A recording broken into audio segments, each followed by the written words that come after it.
ബറാഅത്ത് രാവ് ഇസ്ലാമിക ലോകത്ത് അത്യന്തം പ്രാധാന്യമുള്ള ഒരു രാത്രിയാണ്. ഇത് ഇസ്ലാമിക കലണ്ടറിലെ ശൗബാൻ മാസത്തിലെ 14-ാം രാത്രിയിലാണ് വരുന്നത്. ഈ രാത്രിയിൽ അള്ളാഹു വിശ്വാസികളുടെ പാപങ്ങൾ മാപ്പ് ചെയ്യുകയും അവരുടെ ഭാവി തീരുമാനിക്കുകയും ചെയ്യുന്നുവെന്ന് വിശ്വസിക്കപ്പെടുന്നു. ബറാഅത്ത് രാവിൻ്റെ പ്രാധാന്യം: പാപമോചനം. ഈ രാത്രിയിൽ കൽബത്തിൽ ഖേദം നിറച്ച് പ്രാർത്ഥിച്ചാൽ അള്ളാഹു പാപങ്ങൾ ക്ഷമിക്കുമെന്ന് വിശ്വസിക്കുന്നു. വിധിയുടെ രാത്രി: വിശ്വാസികൾക്ക് അടുത്ത ഒരു വർഷത്തേക്കുള്ള വിധികൾ അള്ളാഹു ഈ രാത്രിയിൽ കുറിക്കുന്നുവെന്ന് കരുതപ്പെടുന്നു.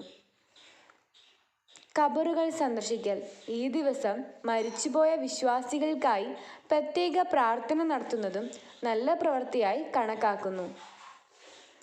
ദുആയും ഇബാദത്തും: ഈ രാത്രി മുസ്ലിങ്ങൾ പ്രത്യേക ദുആകളും നമസ്കാരങ്ങളും ഉപവാസവും നടത്തും. കഴിഞ്ഞ ദിവസം അല്ലെങ്കിൽ അടുത്ത ദിവസം തുടരാറുമുണ്ടിത്.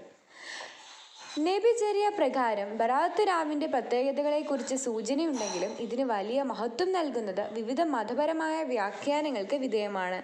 പല മുസ്ലിം സമൂഹങ്ങളിലും ഈ രാത്രി പ്രത്യേക പ്രാർത്ഥനകളോടും ദാനധർമ്മങ്ങളോടും കൂടിയാണ് ആഘോഷിക്കുന്നത്.